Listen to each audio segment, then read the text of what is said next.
Hey, everybody, Mike King from Profiling Evil, and tonight we're talking Court TV and the homicide case of a 16-year-old young man in San Diego, California.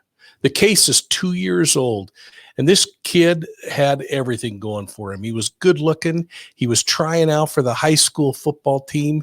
He'd landed a job, and his goal was to be an architect. He was going places, but something strange happened on that fateful night in 2019. Let's watch.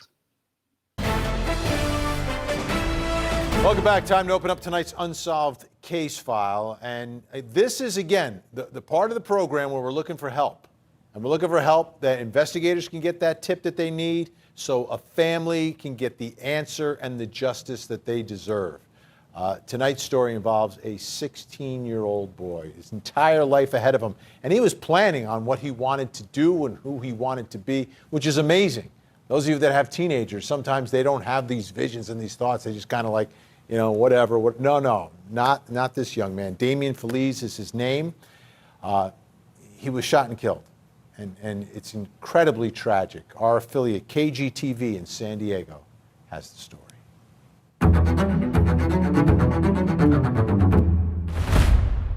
August 28th, 2019, around 10:30 that night. I heard a little. Gunshots ring out in an alley off Ogden Street in Chollas Creek. 16-year-old Damien Feliz is discovered with a gunshot to his chest. He's rushed to a hospital where he died. I wanted to throw up. I couldn't breathe. Just like, no, this is not true. This is not true. His mother, Janice Feliz, says her grief remains overwhelming, a grief mixed with frustration because his case remains unsolved.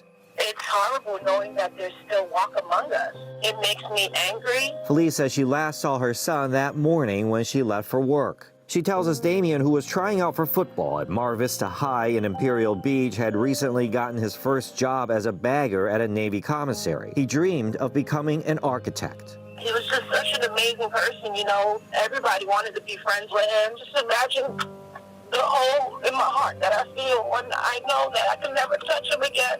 Or I don't tell him how much I love him. That night, Feliz believes Damien may have been at a house party near the alley where he was found. Witnesses saw a light-colored sedan driving from the area around the time of the gunshots. Police say while several possible witnesses have been interviewed, the details of the shooting remain a mystery. Feliz says she does not know of anyone who had a grudge against her son. She's now pleading for anyone with information to come forward to help get her son's killer off the streets. I want them to get exactly what they deserve. That would be the justice.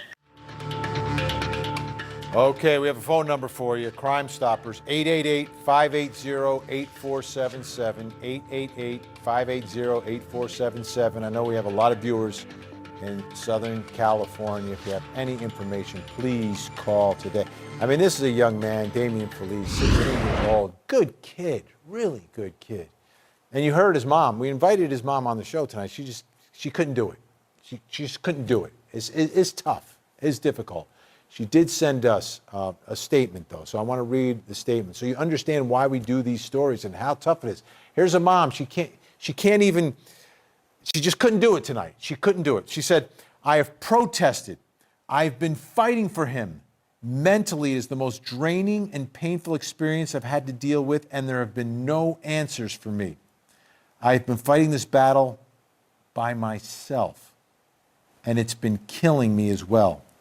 I'm grateful for whatever you can do so that I may begin to live with some closure and try to have a normal life again. You know, when people and loved ones are taken, they're not the only victim. I mean, it's everyone that's in their world. It's shattering. And for a mother, your 16-year-old boy. Okay, I want to bring back in our guest, still with us. Former San Diego Crime Lab Director Jennifer Shen is with us, and retired police commander Mike King, also the host of Profiling Evil. Jennifer, let's start first with this area. It was described as Cholas Creek neighborhood. Are you familiar? How would you describe it? And how could something happen there and no one saw anything and there's no cameras that captured anything here?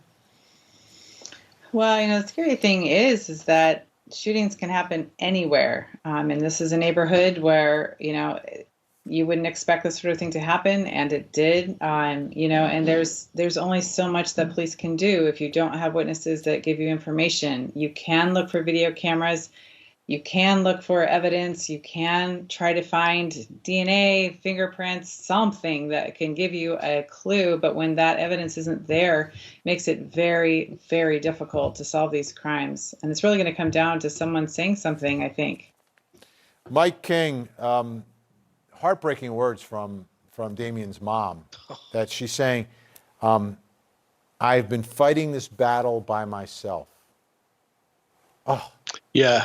I hope she's not fighting by herself, and it feels very lonely, I'm sure. But I think folks will just probably fill your inbox when this story hits the airwaves and people have a chance to respond. I mean, what a good-looking kid. Wouldn't it be neat to have him working for you and just being a part of your life? And this thing has to be solved. Now, I'm really thrilled that Jennifer's here because she knows the woods there really well. But there's a couple things that really jumped out at me, Vinny, that have troubled me about this that I wish there was more public information on.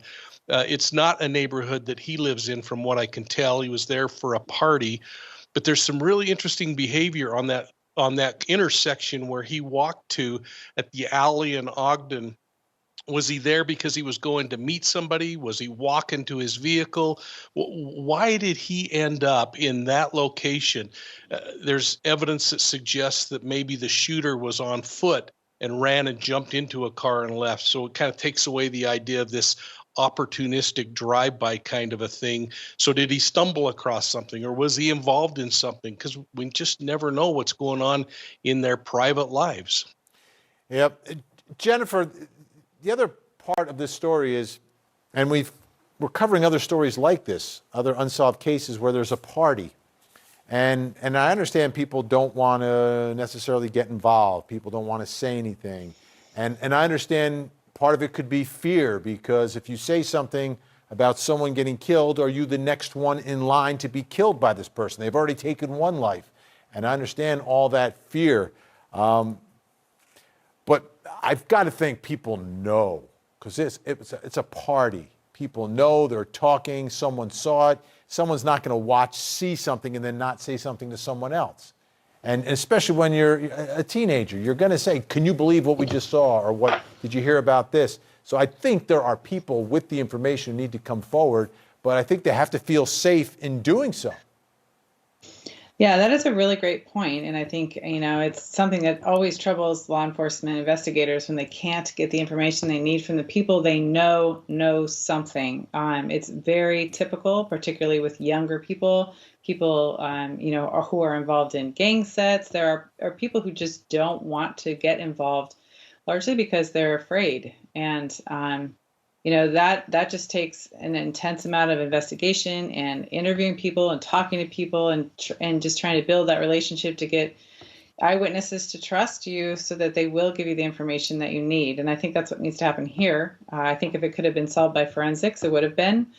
Since it wasn't, they're going to have to get someone to talk and give information that can lead them to this, and ultimately to the suspect here, and give this poor family some justice. Yeah, Mike, I think fear plays a big role in cases like this. And if you're young, you're going to be very fearful. If you have information about a murderer. I mean, there's another story we're covering out of Florida where the victim witnessed a murder, and he was murdered because he witnessed a murder. And the fear is real because the violence is real, and the evil out there that you profile every week is real. I keep thinking about this and the kids there, we know that there are two people at least that know what happened, because there was a driver and a shooter. And again, I don't know how far he was from the party, if there were witnesses that were there, but there is also this forensic evidence that may still come into play, because there hopefully was a bullet that was recovered. I don't know that there's been anything to suggest whether it was a revolver fired or a semi-automatic weapon. If it was a semi-automatic, then there may be a cartridge that fell onto the ground that somebody could get DNA and get ballistics off of, so that they could say, hey, this particular weapon is a 9mm with a 6 right twist that's going to tell us we need to look in the NIBIN's database and compare this. So like a fingerprint of old, there's a fingerprint in these weapons and the things that are left behind that hopefully brings some hope to this family as well. Mike King, Jennifer Shen, always great to have you on the show. I'm glad you share your experience and insight with me and our viewers. We'll see you again really soon. Thank you. So if you know something about this case, would you please reach out to the San Diego Police Department? Damien Feliz deserves justice. The killers need to be brought to justice. So if you know something, please say something. I want to thank Vinny and all the team at Court TV for allowing me to join them to talk about these cases. I just really hope the families find some solace in knowing that there are ways for them to keep the message alive, to keep reminding people that the case hasn't been solved. Again, if you know something, say something. And please take a moment, hit the like and the subscribe button. And thanks for your support of Profiling Evil. We'll see you soon at the next crime scene.